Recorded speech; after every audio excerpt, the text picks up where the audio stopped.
terkait dengan situasi terkini dengan fundamental ekonomi yang solid, mengimbau para pengusaha untuk tetap tenang dan optimis. Seluruh warga negara untuk percaya kepada pemerintah, untuk tenang. Kami bertekad untuk selalu memperjuangkan kepentingan rakyat dan bangsa, termasuk rakyat yang paling kecil, rakyat yang paling tertinggal. Mari kita jaga persatuan nasional. Indonesia di ambang kebangkitan.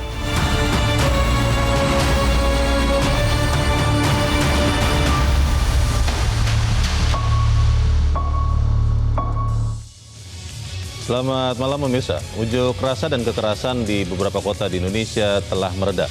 Indonesia bernafas lega, saatnya memulihkan kebersamaan yang sempat tertahan. Saatnya untuk memperbaiki kerusakan yang tidak terelakkan. Ekonomi harus berdenyut tanpa henti demi kesejahteraan masyarakat tanpa syarat. Damai untuk ekonomi negeri. Inilah Top Ekonomi bersama saya, Leonard Samasir.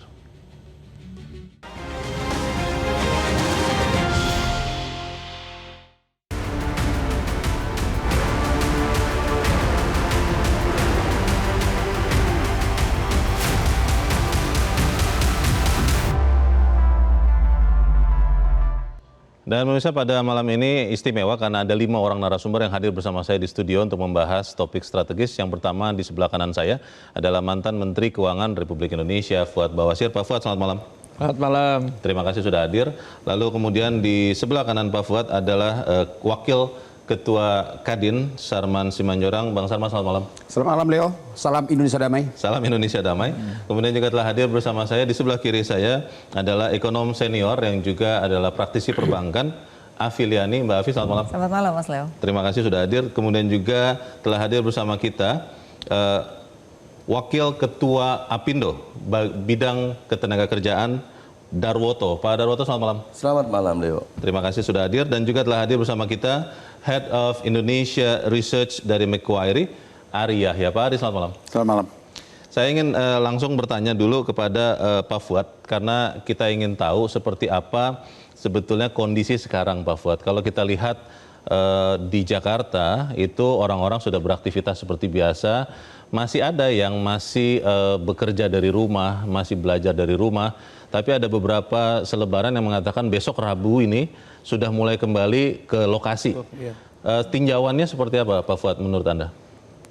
Ini pengalaman yang sudah kita lampaui. Mudah-mudahan akan segera kembali lagi beraktivitas seperti biasa. Pelajaran yang kita bisa peroleh adalah bahwa stabilitas adalah amat sangat penting. Ya. Dari zaman dulu itu, mulai zaman Tritura segala macam, trilogi pembangunan segala macam, maksud saya tanpa ada kestabilan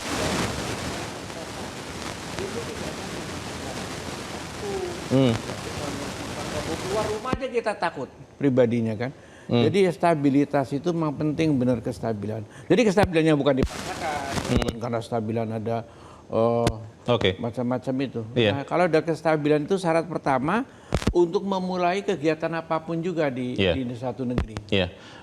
Bang Sarman, kalau kita lihat ini kan sebenarnya yang terjadi adalah di lapangan unjuk rasa terkait dengan politik mungkin ya, terkait dengan rasa masyarakat. Tapi kalau terhadap ekonomi, terhadap dunia usaha, itu dampaknya seperti apa? Ramai-ramai sepekan yang lalu. Iya. Jadi kalau kita ambil contoh misalnya Jakarta. Jakarta itu kan kota jasa. Kota jasa itu hidup ekonominya, apalagi kalau perputaran manusia itu lancar. Semakin banyak manusia beredar di Jakarta, maka di sanalah peluang transaksi ekonomi itu akan tumbuh dalam hal ini. Tapi ketika kemarin kita lihat dalam 3 hari, kita lihat bagaimana ekonomi Jakarta itu stagnan. Kita lihat kerugian besar di sektor transportasi, di sektor retail, di sektor hotel, restoran, kafe. Contoh misalnya kita lihat Tanah Abang. Tanah Abang itu keadaan normal, transaksi dia itu hampir 50 miliar per hari. Itu baru Tanah Abang.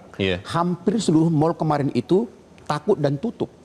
Jadi bisa dibayangkan ratusan miliar itu akan kita mengalami penundaan transaksi keuangan. Potensial loss atau memang sudah actual itu?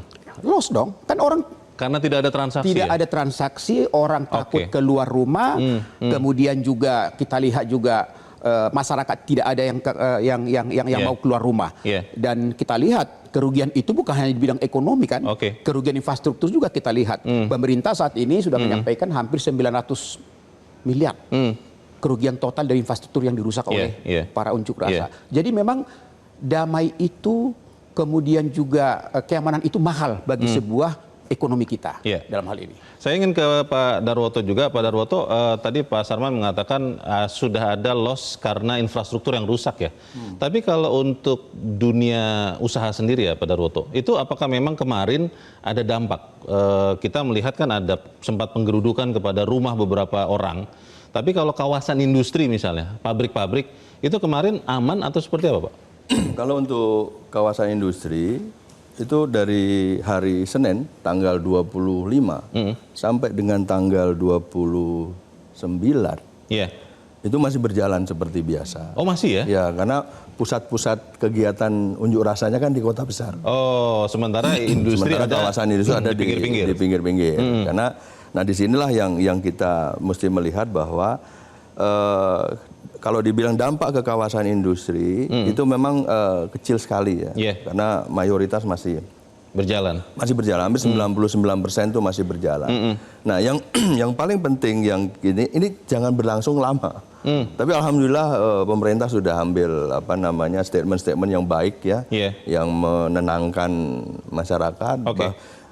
Memang di hari Senin tanggal 1 kemarin itu masih ada tanda tanya yang besar. Bagaimana ini Senin masih ada lagi apa enggak? Masih aman tidak? Ada demo lagi ternyata tidak? Gitu ya? Dengan statement yang dikeluarkan oleh pemerintah itu cukup meyakinkan kepada masyarakat. Bahkan ada beberapa yang rencana unjuk rasa juga ada yang ditunda, ya kan? Jadi mereka ada komunikasi. Jadi saya mengapresiasi pemerintah daerah yang proaktif untuk menjaga wilayahnya masing-masing, melakukan komunikasi yang efektif secara masif kepada LSM, Ormas. Jadi tanggal 25 sampai 29 atau sampai tanggal 31 tidak ada bisnis atau pabrik yang tutup ya? Tidak ada Pak ya? Nggak ada. Berjalan normal? Masih berjalan. Walaupun sempat ada kekhawatiran?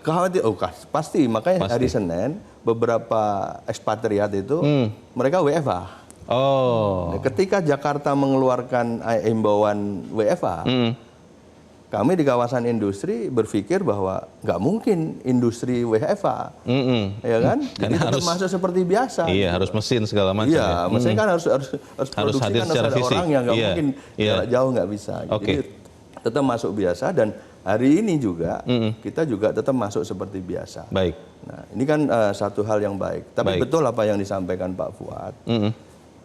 Keamanan ini menjadi hal yang penting dan menjadi hal yang mahal ya, yang perlu kita junjung tinggi secara bersama. Nah, untuk itu saya berharap ini kan kejadian ini harus jangan terulang lagi. Iya. Ini harus terakhir kali lah ya. Dan harus terakhir kali. Kalau bisa. Kita mempunyai pengalaman yang buruk di 98. Harus bisa, Tapi ini alhamdulillah nggak berkepanjangan. Dan ini saya yakin dan percaya pemerintah bisa mengatasi ini sehingga kepastian berusaha, kepastian hukum, bahkan ada rencana-rencana pemerintah yang akan dilakukan segera ini akan memberikan dampak yang baik buat kepercayaan investor ke kita. Kita ingin lihat juga kondisi bursa Pak Ari, kalau di tanggal itu 29 sampai 31 itu kalau Sabtu Minggu kan bursa tutup ya. Tapi di hari-hari itu kita melihat indeks sempat turun, tapi ternyata tidak di sedalam yang diperkirakan orang, yang ditakutkan orang. Sebetulnya itu karena memang investor di pasar modal yakin bahwa kondisi itu hanya sementara dan juga tidak menyerang atau tidak mengenai aktivitas bisnis, atau apa yang terjadi di Bursa Efek Indonesia sebetulnya? Benar, sepertinya kan kita melihat ada tekanan ya jangka pendek. Tetapi setelah pelaku pasar melihat respons dari pemerintah dan juga dari segi demonstrasi yang agak mereda, agak menimbulkan ketenangan juga dari segi pelaku pasar. Tetapi diharapkan bahwa situasi yang ini, stabilitas ini tetap terjaga dan juga bisa mendongkrak, membantu pemulihan ekonomi kita di kuartal depan. Jadi sama sekali tidak khawatir, atau memang akhirnya investor memilih wait and see. Kalau nilai transaksi seperti apa Pak? Menjadi lebih sepi perdagangan selama sepekan lalu atau seperti apa? Kita memang sudah melihat bahwa aliran modal asing ini sudah mulai keluar lagi, net outflow. Jadi udah reversal dari momentum kita di bulan Agustus. Kita melihat foreign inflow. Hampir 675 juta dolar. Dana asing masuk Indonesia? Masuk Indonesia bulan Agustus ya. Lewat bursa? Lewat bursa. Kalau dilihat dari 7 bulan pertama, kita sebenarnya net outflow 3,8 miliar US dollar. Jadi sebenarnya Agustus ini kita ada tanda-tanda bahwa ada pemulihan. Karena kenapa? Ekonomi kita sudah mulai agak membaik. Kalau dari segi Juli, month-on-month membaik. Kelihatan banget. Agustus juga baik. Kalau lihat dari segi PMI, manufacturing tembus di angka 50, 51,5. Oktober. Jadi sebenarnya momentum ini kita udah cukup baik. Sayang aja ada peristiwa ini dan semoga kita bisa recover lagi. Are you still worried terkait dengan yang terjadi sekarang atau memang seperti tadi Pak Darwoto katakan sudah yakin nih bahwa keadaan terkendali? Seperti kalau dari segi investor asing mereka mau melihat bahwa tanda-tanda lebih lanjut ya bahwa semuanya terkendali. Dan apakah ada percepatan pertumbuhan ekonomi yang lebih cepat di kuartal 4? Yang lebih fundamental. Yang lebih fundamental, terutama dari segi reformasi struktural. Dari segi daya saing. Apakah kita di tahun 2026 ini juga bisa mendongkrak investasi di pengembangan sumber daya manusia, pertumbuhan infrastruktur, dan on top of that of course program-program prioritas pemerintah yang akan didorong lebih cepat. Mbak Afi, kalau di bursa IHSG dan harga-harga saham memang sempat turun, tapi kalau tidak salah sih sudah kembali lagi ke harga sebelum mereka turun gara-gara demonstrasi. Kalau di nilai tukar rupiah Mbak, ini yang saya heran juga. Tadinya saya berpikir, wah ini bisa jadi dip nih koreksinya, tapi ternyata tidak. Lalu juga di dunia perbankan itu seperti apa Mbak? Kalau lihat dari keuangan sendiri ya nilai tukar, kita lihat memang kan cenderung sebenarnya kita mengalami pelemahan ketika investor keluar kan. Tapi kan problemnya di Amerika sendiri mengalami justru adalah pelemahan. Nah itu kita diuntungkan sebenarnya dengan kebijakan-kebijakan Trump. Sehingga mereka tidak ada pilihan untuk menempatkan dana. Jadi Indonesia ini masih menjadi incaran, walaupun saya katakan tadi kebijakan tuh harus lebih baik lagi. Karena sekarang ini orang masih menunggu kebijakan apa yang memang buat investor itu meyakinkan. Jadi sekarang masih wait and see-nya tuh masih tinggi sebenarnya. Harusnya kalau pemerintah itu sudah jelas apa kebijakan bagi investor, itu pasti akan jauh lebih besar daripada sekarang ya. Nah perbankan gimana? Kalau kita lihat tumbuhnya tuh baru 7%. Jadi sebenarnya jauh dari harapan kita. Nah persoalannya itu bukan di sektor perbankan. Karena sektor real tidak ada permintaan, ya otomatis tumbuhnya sangat rendah.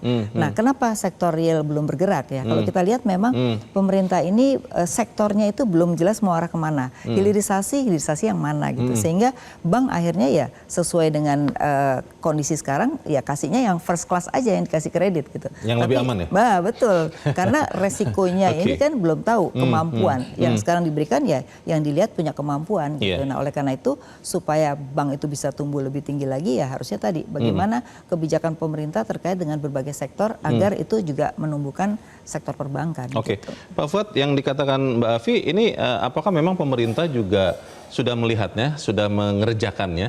Jadi tadi Pak Ari katakan yang dinantikan investor asing, kalau yang didengar oleh Pak Ari adalah yang lebih fundamental perbaikannya atau program-program yang dikerjakan. Seperti apa Pak? Ya ini kan semuanya sedang dikerjakan oleh pemerintah, khususnya oleh Pak Prabowo ya. Seperti dan itu menjadi penyakit yang sangat besar sekali bagi Indonesia adalah korupsi. Ya kita tahulah tidak ada negeri yang makmur, yang subur, maju segala macam karena korupsi gitu. Itu benar-benar diperangi setiap saat ya.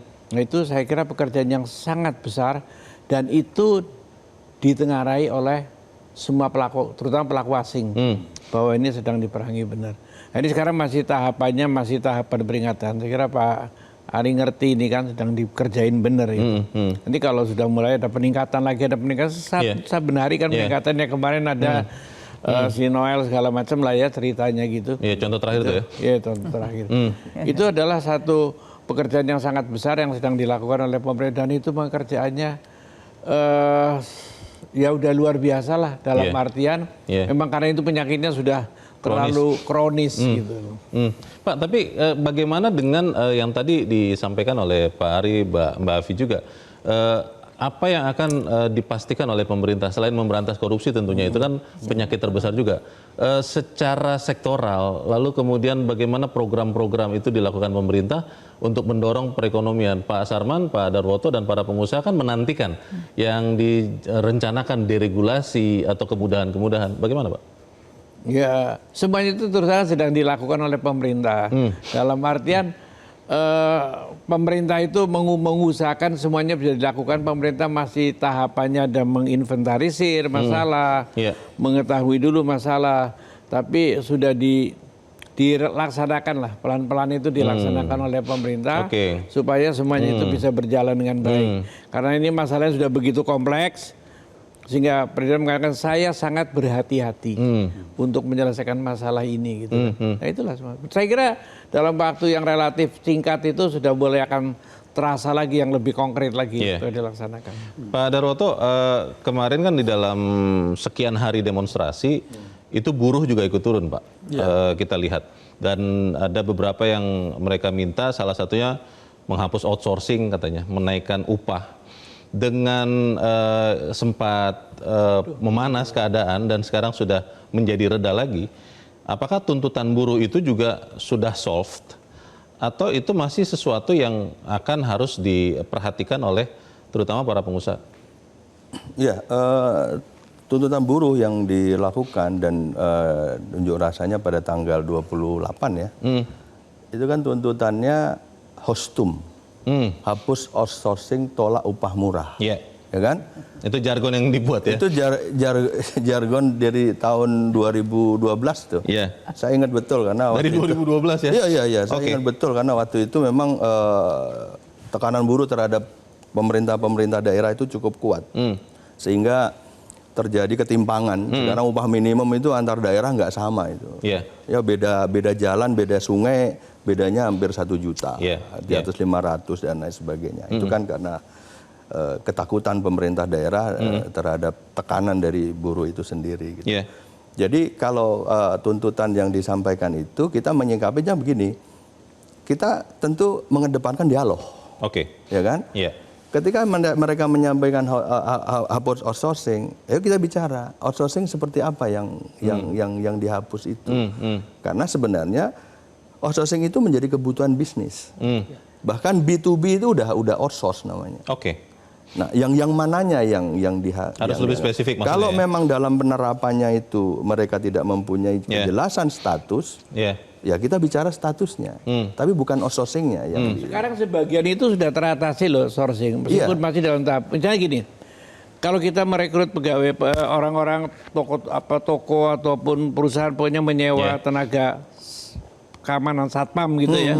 Itu kan semuanya outsourcing aja bagi si penyewa. Betul. Tapi si perusahaannya harus memberikan itu kan yang ngirimkan orang terus. Itu pegawai tetap. Mulai pegawai tetap di perusahaan-perusahaan. Di perusahaan yang menyediakan jasa outsourcing itu. Jadi memang harus demikian gitu. Jadi bukan outsourcingnya yang dihapus. Outsourcing dikasih. Outsourcing ini outsourcing, tapi itu adalah pegawai tetap kami gitu. Pertanyaan besarnya adalah bahwa Bapak dan Mbak Afi dan pemirsa adalah apakah damai yang sekarang terjadi ini sudah permanen? Atau jangan-jangan masih ada api dalam sekam? Pemirsa tetap bersama kami, Top Ekonomi segera kembali.